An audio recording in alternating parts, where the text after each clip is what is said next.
morning, good morning. Happy Monday. How are you all doing today? I am here today with another read aloud, but this is no ordinary read aloud. I am here today to read the fourth Magic Treehouse book, Pirates Past Noon. Now, Mrs. Hills just finished reading Mummies in the Morning, and it was so exciting and so fun to listen to. So I am here with the fourth book today, called Pirates Past Noon, and we are going to dive on into it and see what kind of adventure Jack and Annie are going to go on today.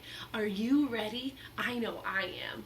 Let's go ahead and take a look at the cover to see if maybe we can get a sneak peek about what's going to happen in the story. So I see Jack and Annie on a beach. I see a big ship back here and a little ship, and who's getting out of the ship? I think I see some pirates. Let's see what happens in this book, Pirates Past Noon. Here we go. Pirates Past Noon. Oh, and here's the table of contents. It tells us all of the chapters and the pages that we can find them. We're going to start on page number 1 for chapter 1. Are you ready? This chapter is called Too Late. Here we go. Jack stared out of his bedroom window. The rain kept falling and falling and falling. The TV said it would stop by noon, said Annie, his 7-year-old sister.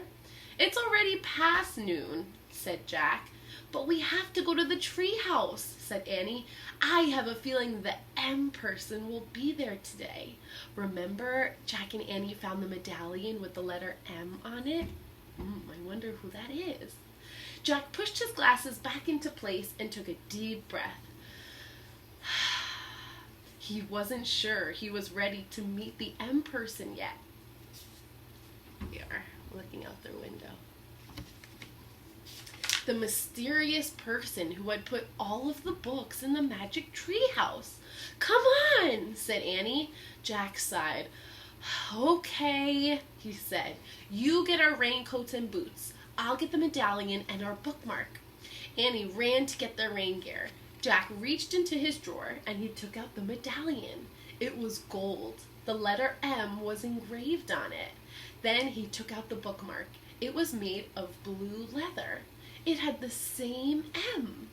Both M's matched the M that was on the floor of the treehouse. Jack put the medallion and bookmark into his backpack. Then he threw in his notebook and pencil. Jack liked to take notes about important things. I got our rain stuff, called Annie. Jack picked up his pack and went down the stairs. Annie was waiting by the back door. She was putting on her boots already. Meet you outside, she said. Jack put on his raincoat and his boots. Then he put on his backpack and he joined her. The wind was blowing really hard. Ready, set, go! Shouted Annie. They kept their heads down and charged into the rainy wind. Soon they were in Frog Creek Woods. Tree branches swayed, flinging rainwater everywhere. Yuck, said Annie. They splashed through the puddles until they came to the tallest oak tree in the woods. They looked up. Tucked between 2 branches was the treehouse. It looked dark and lonely against the stormy sky. Hanging from the treehouse was a rope ladder. It was blowing in the wind. Jack thought of all of the books up there. He hoped they weren't getting wet. The M person's been there, said Annie. Jack caught his breath. How can you tell? I can feel it, she whispered. She grabbed the rope ladder and started up. Jack followed behind her. Inside the treehouse, it was chilly and damp. Damp means it's kind of wet or moist. But the books were dry. They were all neatly stacked along the wall, just the way they had been the day before. Annie picked up a castle book on top of one stack. It had taken them to the time of the castles. Remember the knight? She said. Jack nodded. He would never forget the knight who had helped them. That was a book that Miss Kuhn read. Annie put down the castle book. She picked up the next book on the stack. It was the dinosaur book that had taken them to the time of the dinosaurs. Remember? She said. Jack nodded.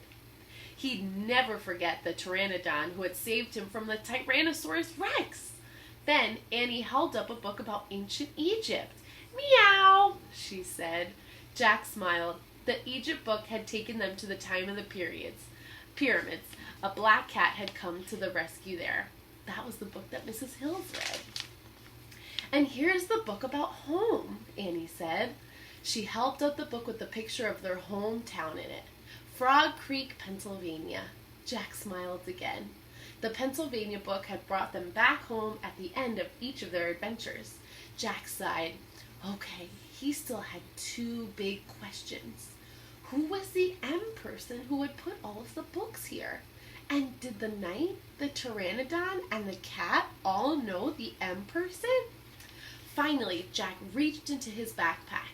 He took out the gold medallion and the leather bookmark. He placed them on the floor, right over the spot where the M glowed faintly in the wood. Rain blew into the treehouse. Brrr, said Annie. It's not very cozy today. Jack agreed. It was too wet and cold. Look, Annie said. She pointed to an open book lying in the corner. I don't remember a book being open. Me neither, said Jack. Annie picked up the book. She stared at the picture on the page. Wow, this place looks awesome! She showed the picture to Jack. He saw a sunny beach and a ship sailing in the blue sea. Another gust of rainy wind blew into the treehouse. Annie pointed to the picture. I wish we were there instead of here, she said. Yeah, said Jack, but where is there? Tooey! Came a squawk. A squawk is like a noise that a bird would make. Jack and Annie turned quickly. Sitting on a branch outside the window ledge of the treehouse was a green parrot, exactly like the parrot in the picture. Tooey! The parrot squawked again. A talking parrot, said Annie. Is your name Polly? Can I call you Polly? Suddenly the wind started to whistle.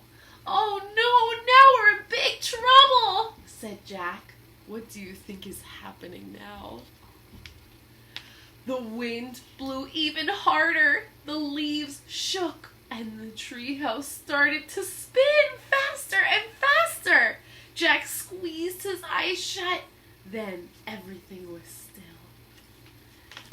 And here we are. There's the open book and the green parrot, and there's the M, and there's the place they were looking at in the book. Everything was absolutely still. Jack opened his eyes. Tooey! Squawked Polly. And that is the end of chapter 1. Should we start with chapter 2 to see where they ended up? I think we should. Here we go. Chapter 2. The bright blue sea. So sea is another word for the ocean. So I think they've arrived at the bright blue sea. Jack felt hot sunlight streaming into the treehouse. He smelled salt water. He heard the sound of waves. He and Annie looked out the window. The treehouse was in a palm tree. Beyond was a bright blue sea. A tall sailing ship was on the horizon. It was just like the picture in the book. Tooey! Squawked Polly. Look, said Annie. Polly was flying in circles above the trees. Then she swooped down to the ocean. Come on, let's follow her. Let's go in the water, said Annie. She took off her raincoat and dropped it on the floor. Wait, we have to study the book first, said Jack. He started to reach for the book, but Annie grabbed it. You can read it on the beach, she said. Without even looking at the cover, she shoved the book into Jack's backpack. He sighed. Actually, the water did look wonderful. Okay, Jack said. He took off his raincoat too. Come on, Annie said. She handed Jack his backpack and then started to go down the ladder. Jack folded the raincoat and put it next to the stack of his books. He put on his backpack and he went down the ladder. As soon as Annie hit the sand, she ran toward the ocean. Jack watched her wade into the water. She was still wearing her rain boots. "Your boots!" called Jack. She shrugged. "They'll dry out," she said.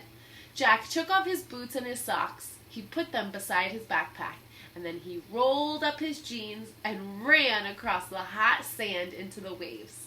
The water was warm and clear. Jack could see shells and tiny fishes in the water. He shielded his eyes against the sun and peered out to the sea. The tall sailing ship seemed to be a bit closer. "Where's Polly?" said Annie. Jack glanced around. No sign of Polly, not in the palm trees, not on the sand, not over the bright blue sea. Where do you think Polly went? Let's keep reading. When Jack looked out at the sea again, the ship seemed even closer. Now Jack could see its flag. As he stared at the ship's flag, a chill went through him. It means he's kind of scared. The flag was black with a skull and crossbones. "Oh man," he said. He started to get out of the water. "What's wrong?" said Annie. She splashed after him. Jack ran to his backpack and Annie followed. He grabbed the book from his backpack and he looked at the cover. For the first time, he read the title of the book. "Yikes!" said Annie. "Pirates of the Caribbean," Jack read out loud. Uh-oh, so there's Jack and Annie looking at the ship getting closer and closer. The title of the book is Pirates of the Caribbean. And that is the end of chapter 2. Tomorrow we will read on chapter 3. 3 men in a boat. This is so exciting. I love it so much. My friends, I hope you are enjoying reading book number 4 with me, Pirates Past Noon. Until tomorrow, where we can see what happens. See you soon. Bye.